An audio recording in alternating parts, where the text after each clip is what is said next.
the hazard of the first game.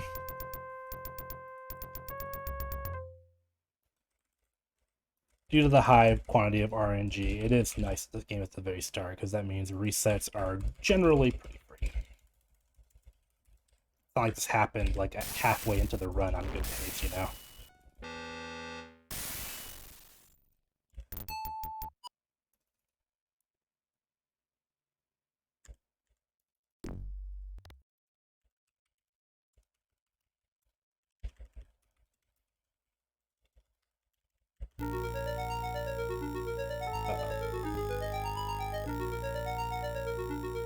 That was some suboptimal pathing in that cave there, but that's okay. Do a little bit of weird movement here, which skips intended obstacles.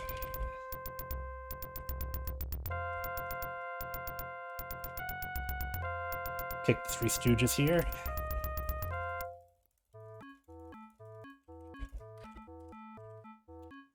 Once again, doing some shenanigans.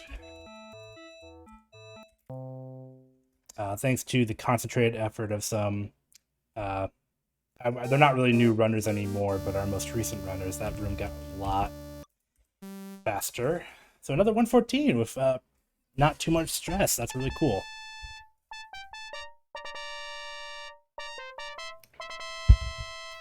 So Ono's 3 isn't too bad. 3 is kind of my rest and recuperate portion of the collection run, because there is a lot of downtime. 3 does have some pretty critical skips for the collection. There's of course the chest skip that you do need for serious PBs at a certain point. And there is one final out of bounds trick for the thief, which it's good to get it first try. You'll almost certainly get second, but obviously first is fast.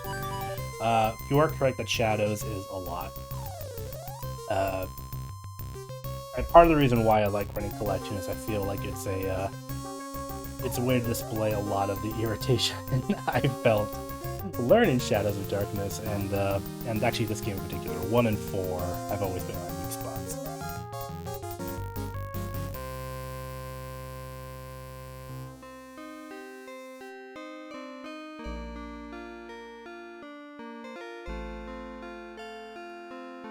You just ignore it. Well, I just think that my 5 is in a good place, you know? I'm very happy with my 5 skills at the moment. I usually have very little complaint about that game. Even if I did lose our 5 race on Sunday to David, due to a skeleton that I knew was going to give me some marathon luck, but I went and rolled the dice with some stats anyway. So I absolutely deserved to lose. I can admit that here because he's probably distracted with Cowdoor or whatever.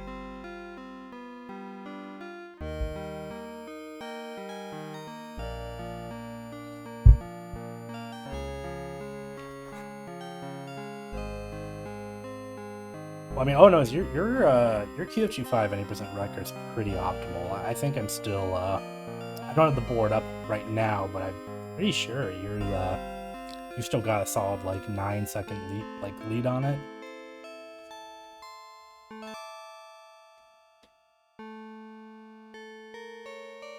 As close as you want it, yeah. No, I know the feeling.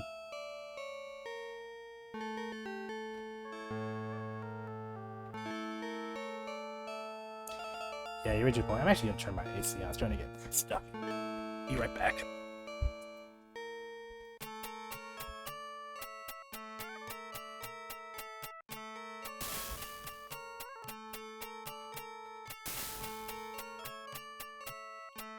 Despite it being a minute long run, the credit scene is unskippable for our purposes because I need to input a character file at the end credits.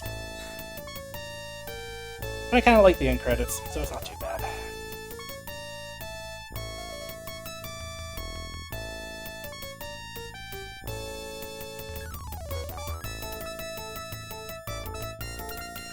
This wait is nothing compared to King's Quest 3 anyway, where you could fit numerous other adventure game speedruns in that time gap.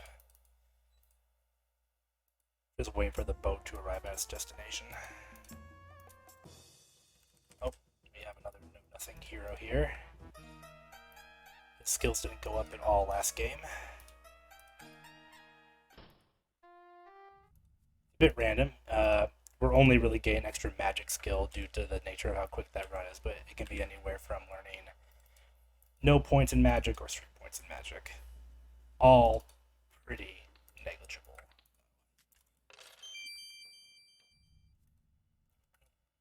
Can't move with money.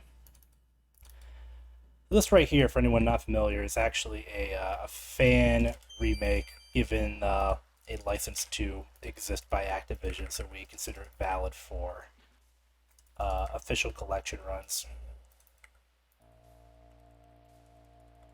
Which is nice because it is the faster version. But that is why there's a bit of a graphical facelift here.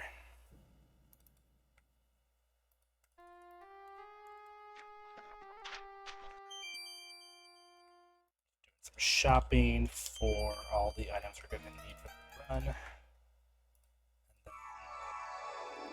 We're going to also train up some magic for a boss in this game as well as a boss in the next game. So we're using the same character file, so we can do some prep for the next game here in this one, which I think is very cool.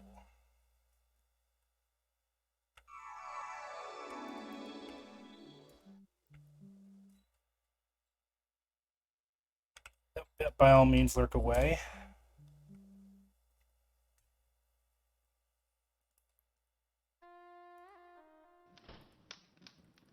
Whoa, nearly got burnt to death by that fire elemental. So we did not die. That's always good. But some minor suboptimal execution there. That's the thing about these adventure game speedruns. You're very approachable, which is one of my favorite things about them, but as soon as you think you've got a good grip on the route, suddenly you're painfully aware of all the little things that you're doing slow. It can be pesky, but it also kind of a good motivator.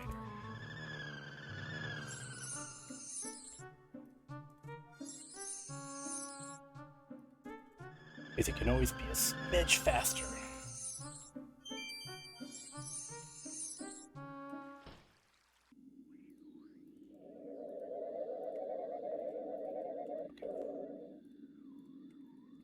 Scream, which would have been annoying.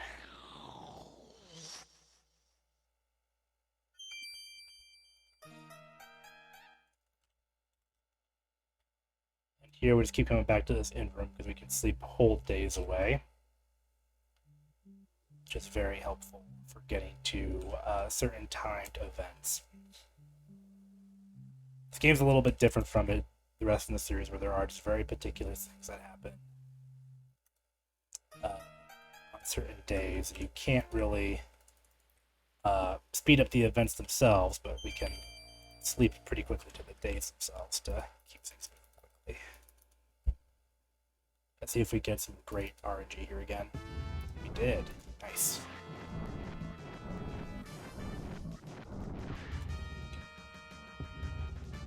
Oh, no quick kill though.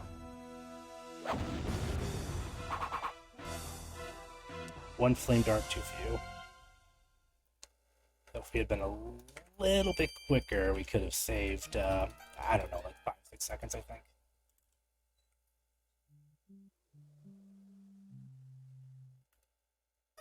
But I'll live.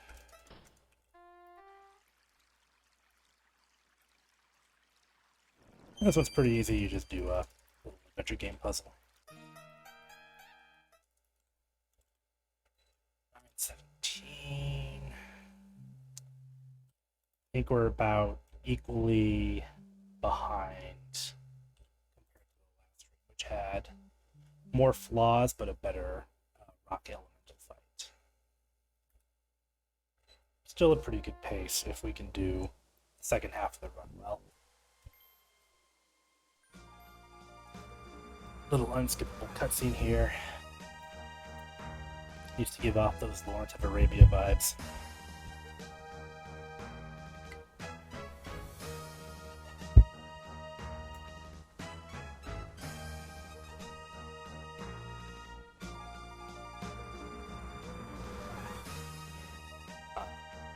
Look over the low pixel count caravan.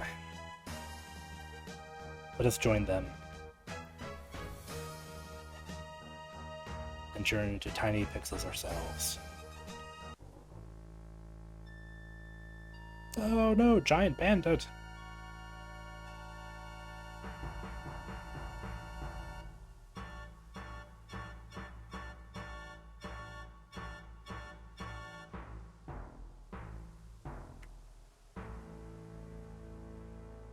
This is all just a very overproduced intermission gag, which you might see a small smidge of the screen I'm talking about if I don't. Yeah, right there.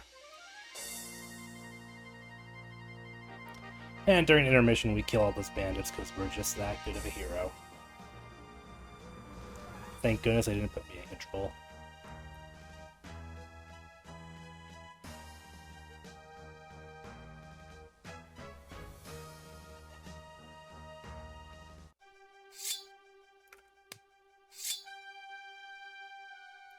See if we can get a little teleport. Ooh, we did. Nice. Wants to take time to walk to doors when he can just teleport. Small piece of tech there. It doesn't save a lot of time, but it saves like, yeah, I don't know, second. So if you get it, hooray. Why not?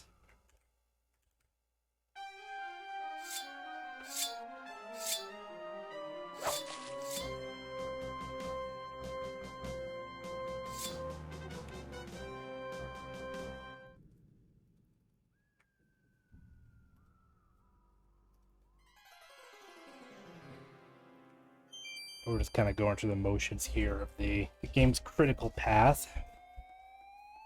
This one doesn't have too much cool tech to it. The original EGA version of it absolutely has some cool stuff, but for this particular format where we're just trying to get to Game 5 as fast as humanly possible, this version is a little bit better.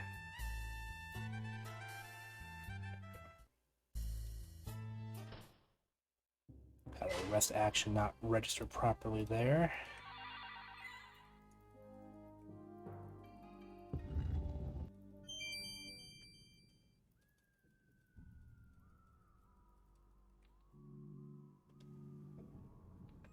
Entering a little sequence here where it's very easy to misclick and die, and in fact I do that exact thing very often.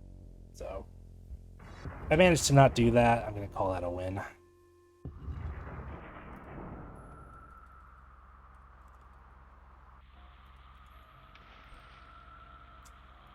Go. That's the main thing that tends to kill me. Just clicking on that log at max speed at the right time. Doing a safety save in this room because it's slowly seeping away our hit points, and stepping on that right there will also do some. This might kill me, yeah. You can get away with that happening once with recurrent healing, but not twice. There we go. That's the correct way to do it. Oops.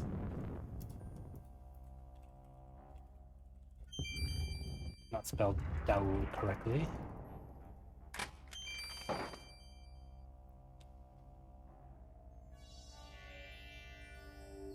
So two mistakes. I bet we still come in a little bit faster than last time, simply because last time had a real whopper of a death that set me back a little bit.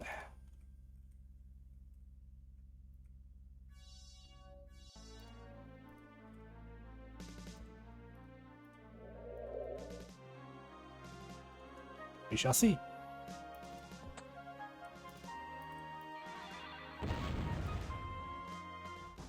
Yep, done here. Just gotta shoot that guy off the balcony here. Okay, yeah, about the same.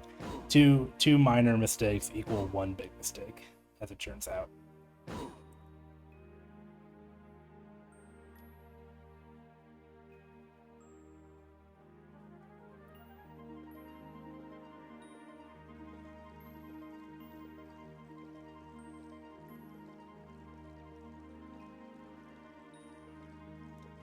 And once again, we're going to... Normally, if you were running just this game, the run is now over. But we are going to keep our hand on the skip dialogue button right up until the end, where we can import our save file to the next game.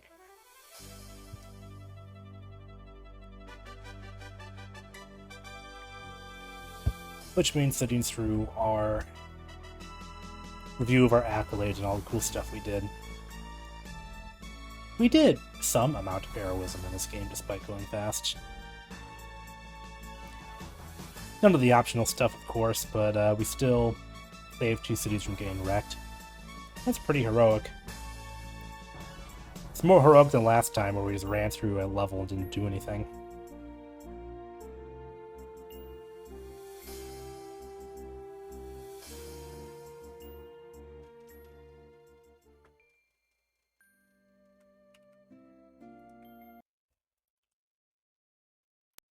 Let's boot up game number 3.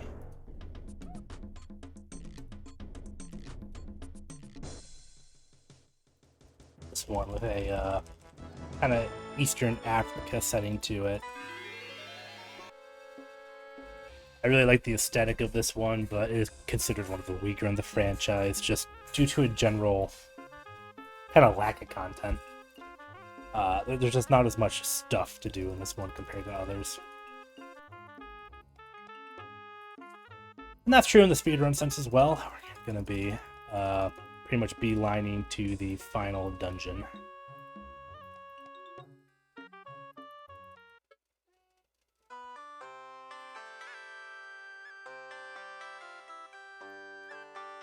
To do that, we have to get to day 2, where the plot triggers, and for that, we need to try and manipulate the game into letting us rest faster than we should. Something called bed tech, and if you are a fan of One Short Eye's videos, he goes into great detail to explain how that works. So first we sleep through day 1, and then on day 2 we're going to try and do a skip.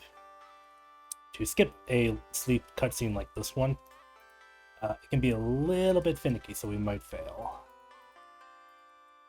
Count my rest out, that's 2, 3, 4, 5, 6, 7, 8. Okay. Messed it up. Messed it up again. That should do it. Nice. So basically, by clicking on that chest at the right time, you can regain control of your hero during a cutscene, and basically leave that room, triggering the next moment of the game, which skips a 14-second sequence of you just sleeping and not doing anything. We've also accidentally brought Eternal Night to the Kingdom of Tarna, but, you know, you win some, lose some. This game and Shadows of Darkness, the one that we're going to play next, both have these kind of little glitches that freeze the timer, the in-game timer that determines day or night, and now we're just stuck at night. In the case of the next game, we're going to freeze space and time just so we can avoid one conversation with somebody. And then we're going to have to do some minor stuff to turn it back on. We do need time to progress in that one. But in Quest for Glory's free, who cares? We just need to get our little overworld hero over here. So we will go through whatever motions we need to make that.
Another glitch here, we're gonna skip a fight with a giant worm by levitating off the ground for a second and going back, which lets us escape an encounter that's supposed to normally be locked. You may be sensing a pattern here, type of glitches in this game. And we are now here at final dungeon. Fortunately, it's a very modest final dungeon.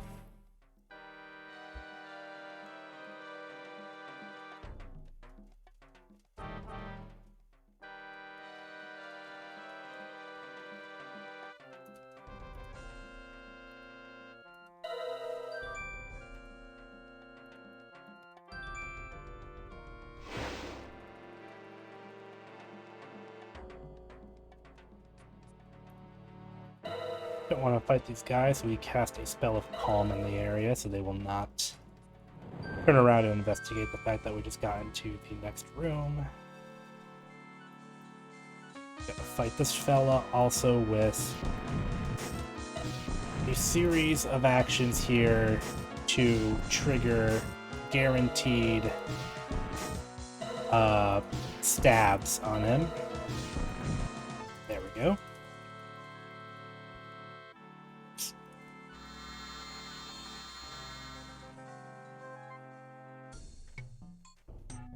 And once again, I get a little break.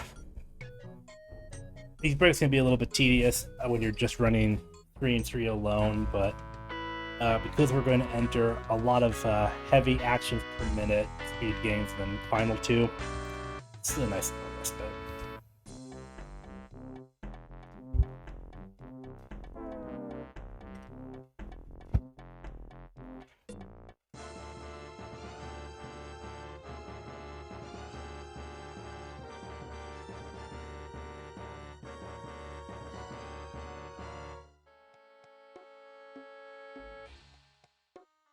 Goes for a little cutscene here. We managed to stab the demon out of a important plot character. That's how dispelling works, by the way. You just attack somebody who's possessed. Let's crank that skill up because we are going to intentionally lose a fight with our doppelganger, which you can't win. So by making him kill us faster, we can save a bit of time.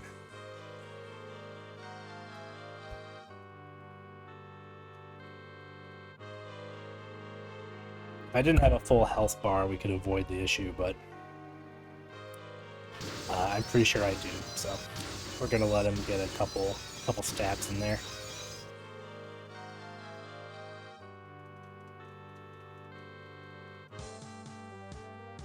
Oh, that worked anyway. Interesting.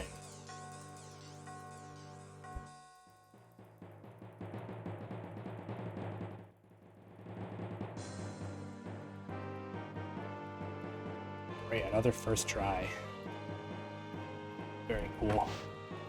That is a gold for Wages of War. Very nice.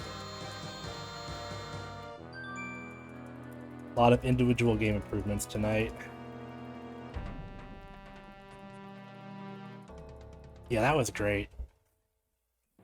Very happy with that. That puts us on a good pace if we can do Shadows cleanly. And Shadows has 2 things in particular that can really not go my way, which may ruin that prospect, but we'll see. Pretty cool to get a 54 tonight. That would be pretty cool. Without the way I have DOSBox rigged up, it's going to immediately play Shadows after Wages. Yeah, gotta minimize that time finagling your input saves around.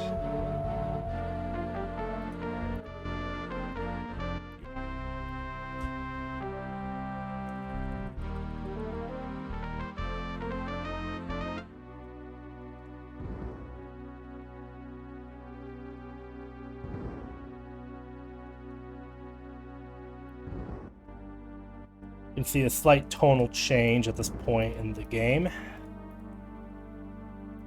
No more fun, colorful locales. Instead, we wake up in the bone room.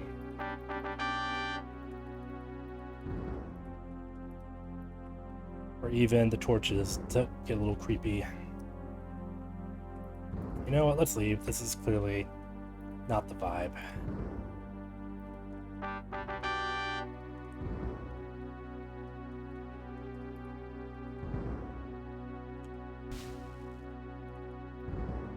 I'm gonna skip the little out of bounds trick here. I'm clearly not doing it correctly. And it only saves a second or two when done properly. But basically, if you have the gumption, you can do a trick where Hero walks around the whole screen, which actually saves time because he doesn't go through the animation of sliding down that slippery slope.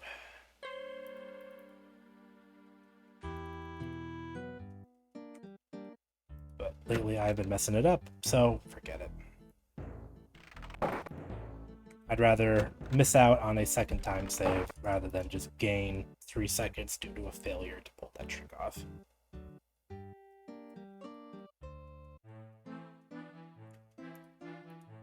This is the other big skip that was found earlier in the year, and it's pretty unassuming. Normally you cannot rest through whole days like you can in the previous game 2. But through a pretty easy to miss exploit with a menu, we can get away with doing it here. We're going to sleep to day 5, which is where certain plot triggers come into play. Here we are on day 3, 4. Oh, I hope I didn't. I'm actually nervous now. Let's okay.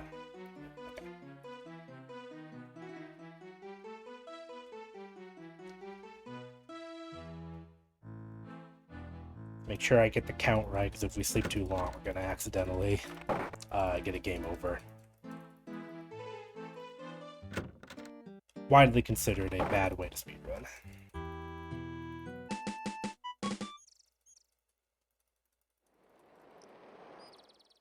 We're sleeping to day 5 so we can rescue a gravekeeper who managed to get himself stuck under a tombstone. I don't know how, he has all that room. Look at all that dirt right underneath it. Whatever. I've never had a tombstone follow me. I shouldn't judge.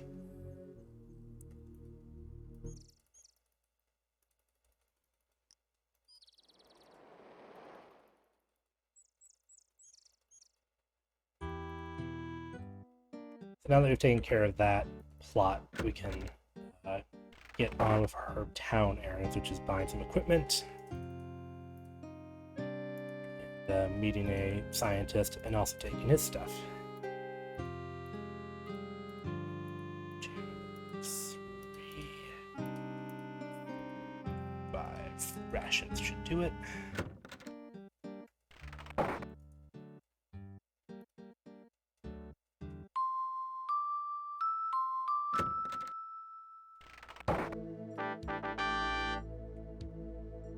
Get assaulted by these baby antwerps from...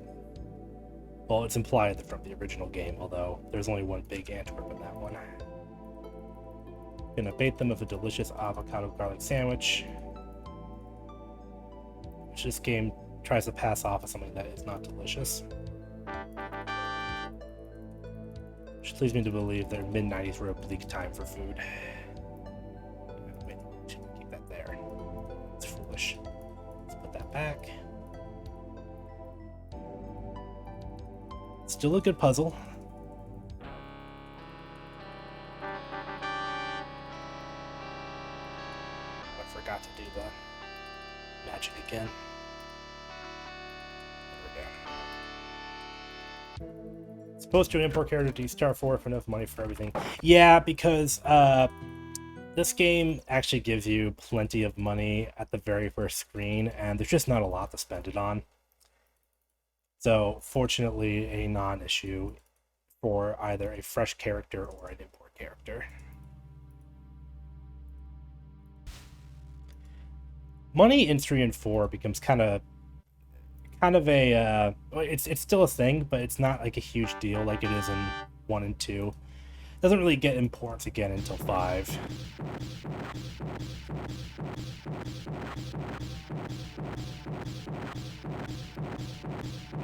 20, 21, 22, 23. Let's add one more for extra good measure. I too have one weakness, and it's 23 fireballs to the face. So I get where that zombie was coming from. 2, 3, we got rest 11 times. 4, 5, 6, 7, 8, 10.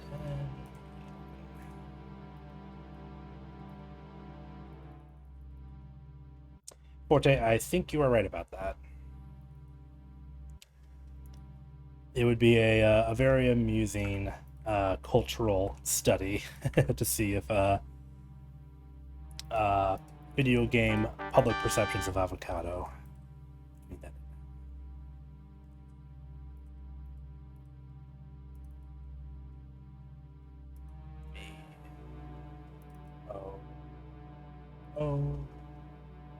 Z.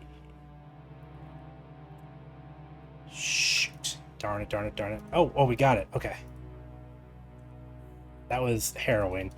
That puzzle is crazy buggy. You have to spell out the name of Avuzal, the Cthulhu stand-in for this game. And if you're wondering why it took so long to do it, is if you click the letters too fast, the game will glitch out and the puzzle won't be complete, which it looks like that was what happened. I've never actually had it course correct like that. That was lucky. So it's actually kind of a really irritating thing to do because you have to be like very slow and deliberate, which feels very antithetical to our mission here.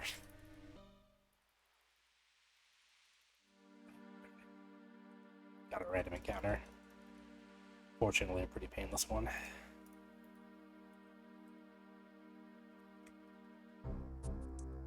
A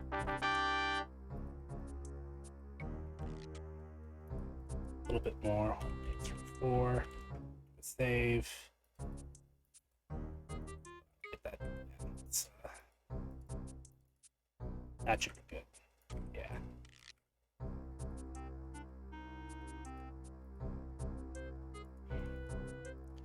I wouldn't call the skip frame perfect, but you don't have a lot of room for error, and you know, every time you mess it up, you're very aware of the seconds ticking away. Uh-oh, past it here, I think.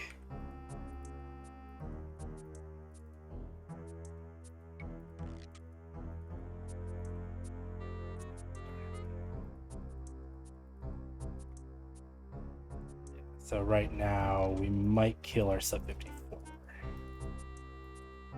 The way I am playing. Let's see, though.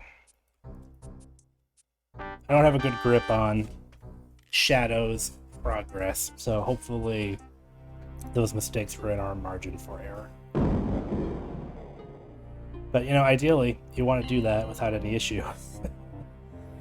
We do that skip 3 times in the segment, so I can usually knock out 2 of the 3 without too much fuss, but I tend to goof one of them up. When that happens, I just kind of go into damage control mode.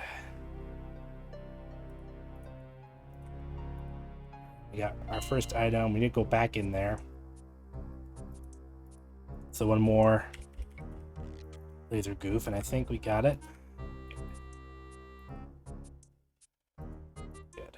Okay, so that's pretty painless. Yeah, it's actually really cool, but it is a stressor, obviously. So Snowy, in case I haven't already told you like 500 times, so I'm sorry if I have, but this is an extension of the Turning Isn't Walking tech, which does exist in Longbow, but we have yet to find an application for it. So that seems to be a bit of a constant with the Sierra games of this era. Let's do some YOLO because I love disaster. That's actually pretty good. So we're getting chased by this guy, but fortunately he's going to chase us to our destination. What you don't want to happen is that you get into a fight, or there's also a bat enemy, which makes the game start chugging and really slows it down. getting chased by a undead werewolf or a zombie, that's fine. I can deal with that.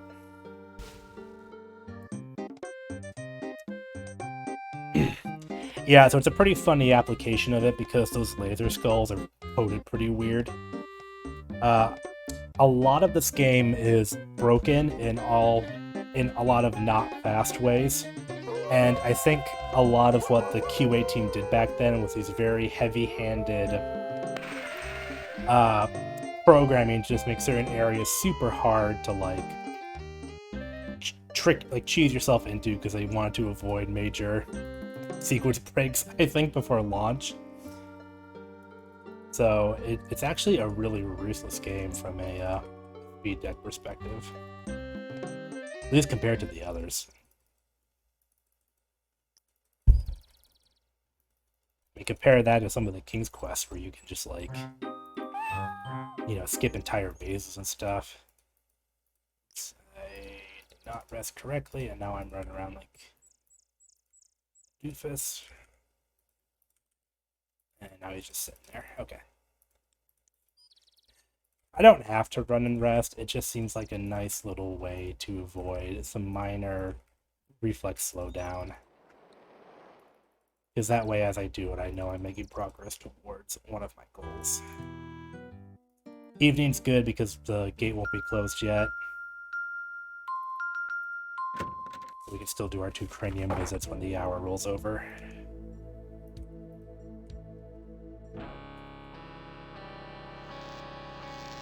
Yeah, SCI game.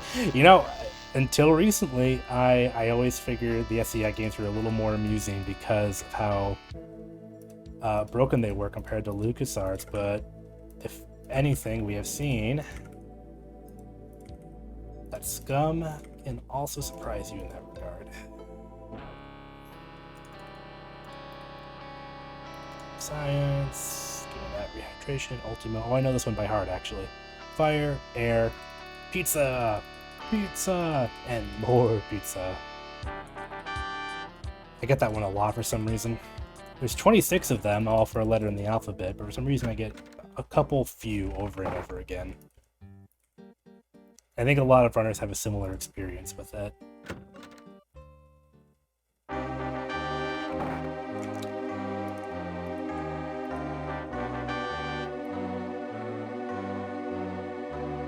Hydrate our fella. Bribe a murderous hexapod with some garlic. Forget to drink the wine and lose a second.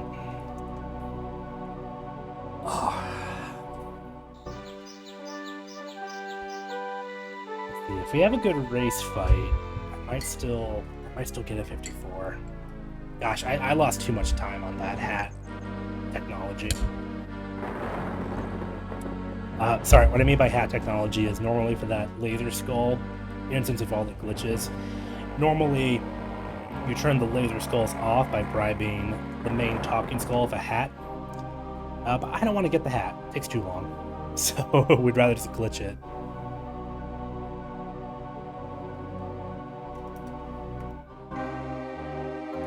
Why is it so hard to get a hat? I don't know.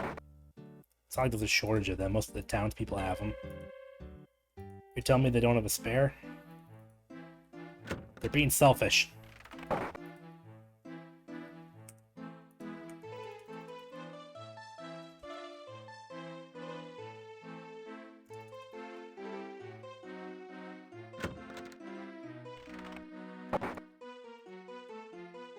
Another scary sound there.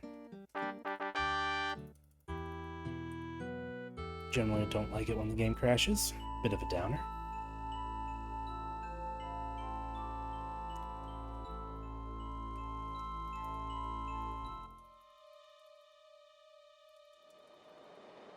The game's starting to chug a little bit. That's interesting. In a concerning kind of way, but still interesting. Hope we don't get a soft lock here. That's good. That works. Not perfect, but like third best outcome. Let's put it that way.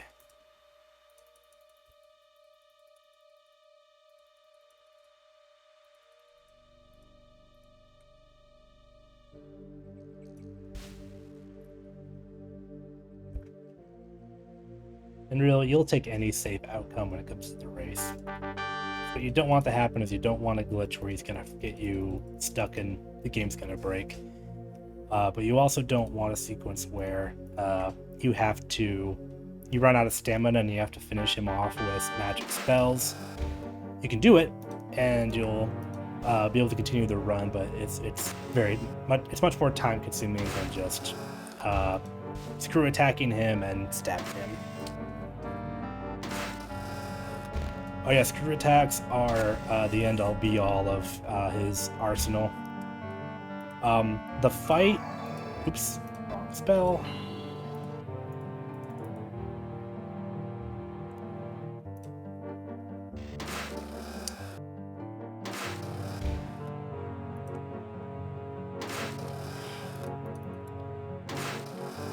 Snow, it is possible I misunderstood your chat because I skimmed it, but I think what you're saying is it's we get a lot of joy out of it when it's just the small stuff, and so when the big stuff finally comes, it's obviously really exciting and feels like a brave new world. It might just be self-inserting my own feelings on it though, and if I am, I apologize.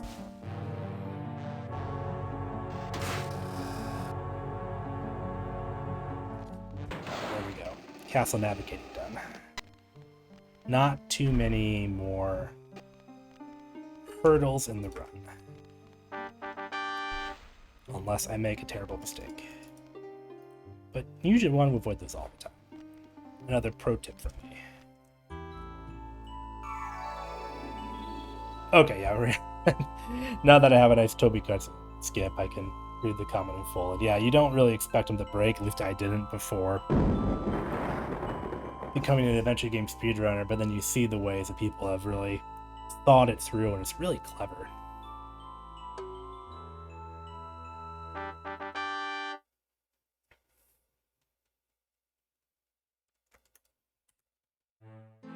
I absolutely love that new Monkey Island 2 skip that person shared yesterday.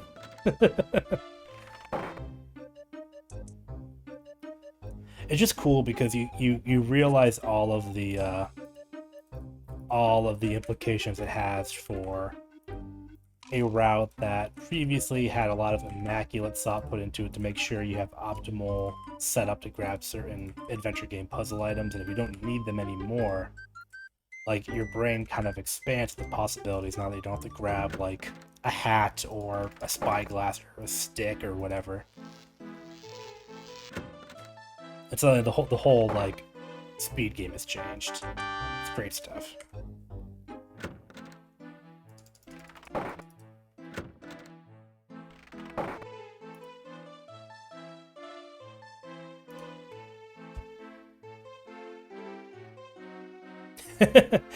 Well, yeah, and to your point, like, one of the first adventure games to have a comically huge skips was King's Quest VIII Mask of Eternity, which it was all stuff like that. It was like, well, this is a 3D game made in 1998 by 3 different developers who didn't really have a good grip on how to do an action adventure game. So yeah, surprise, surprise, it has some problems that can be exploited.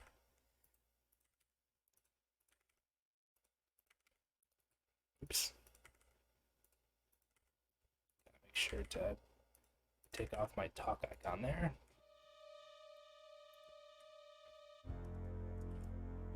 This is one too. That little spell I cast actually wasn't a spell, it was a little debug command left in the game. Only works in very particular instances, such as that room and cutscene. But it allows us to skip some dialogue and back and forth with the bad guy.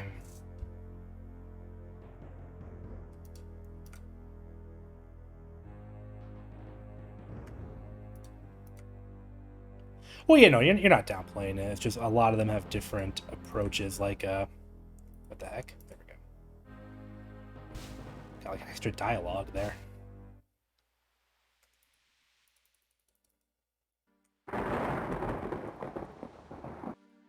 I mean, I'll tell you one thing. When you play like a 3D like action game like that in a speedrun setting, there's a little less, at least for me.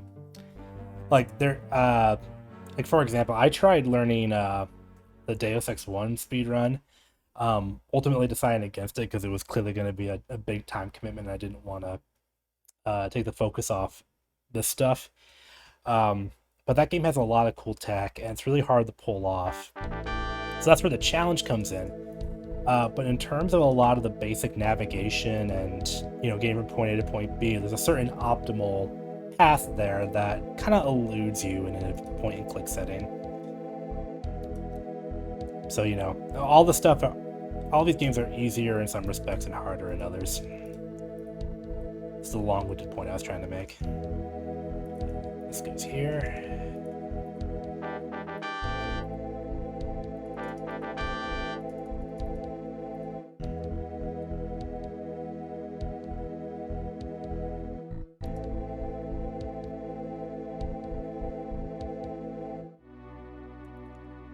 Oh, no, wrong menu.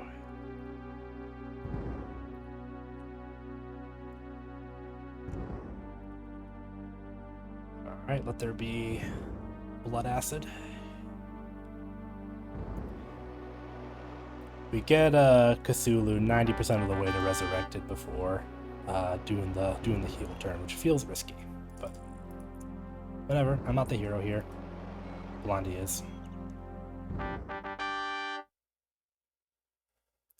It's so cool. Like, I'm just content watching them too. Like,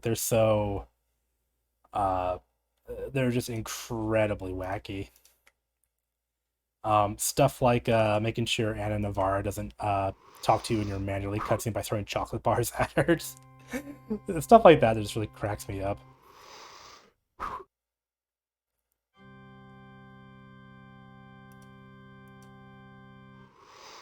But again, like all of these skips, they take intentional qualities of their medium and kind of turn them on its head. Like, oops. It's like, a 3D game, you're pushing the limits of like the wall or level it sets up for you. In these games, we're taking advantage of these like teeny tiny quirks in like their puzzles, like right here. Or in the effort they put in to make a nice turning animation for the characters. Which we're like, yeah, we'll take advantage of that. Oh yeah, you owe it to yourself to watch one of them. They're pretty great.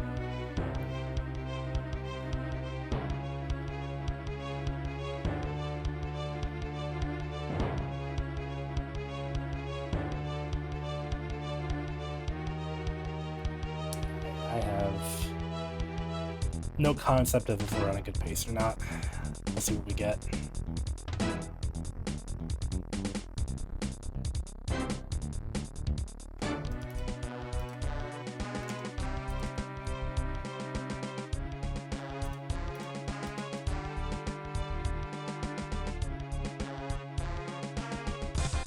Oh, this might be faster still. That's cool. It was. Wow. What did we do differently? I guess I should really split more. I should have like bigger splits and shadows, but I hate splitting. I always forget it. So I just have one whole split for this like 24-minute game. Oh, that's cool. I'll have to review that later.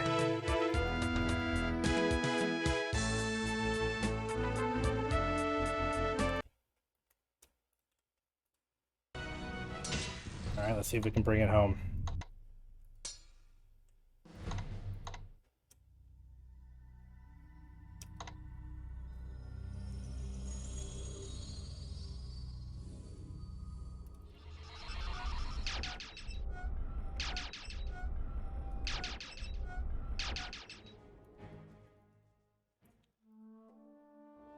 I'm good at 5, but there's a lot of little things I can mess up. So we are definitely not out of the woods. But if we are relatively clean, we should have a 54.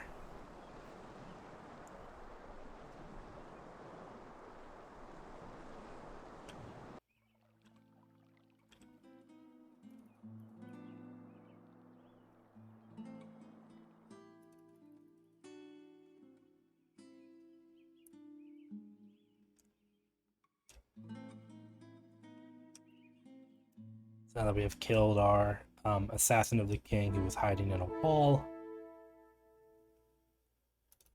we skip a whole game, basically. We can now do the final 2 areas.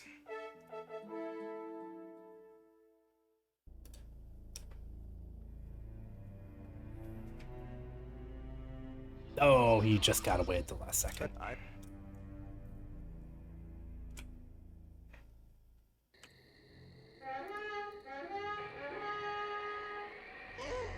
Good. We kill that guy so we can make sure that we get all the enemies in our calm spell area of effect, which enables us to cast our utility spells like open. Another copy execution there.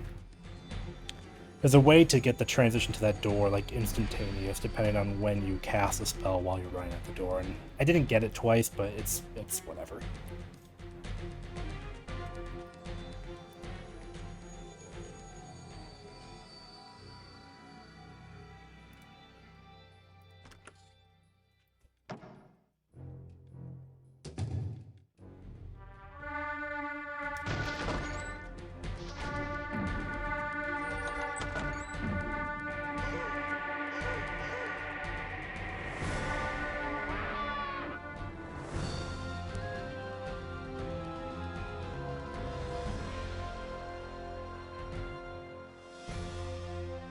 You think you have won, do you? You are mistaken. Minute, 90 seconds left. Well, no. We have more. I will destroy everything, and you 2 minutes, 30 seconds to get what I need. I can't math good. The Dark Dragon will rise to destroy all of Silmaria. If I cannot rule what is rightfully mine, then I shall destroy it. You cannot stop me. No one can stop me. I am your doom.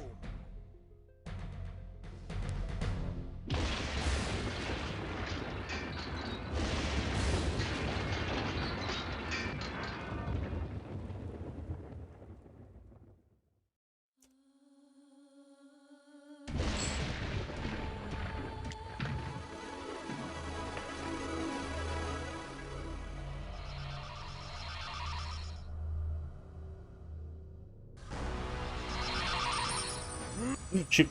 No, fix pillar. That autopilot doing old school Gort strats here. Okay, no big deal. That would have been unfortunate.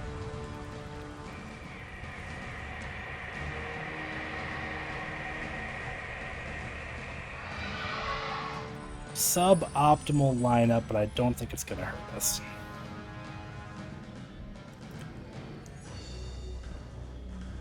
Okay. Can be done. Uh-oh. Not if I move like that. Let's see if we can save it.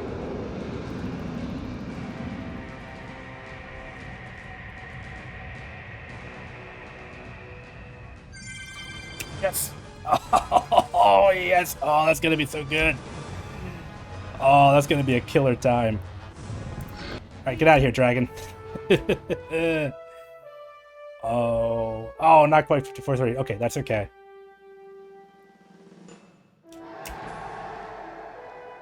Nice, nice, nice. Behold, the new I will take a 54-34. Progress. Good progress tonight. Wow.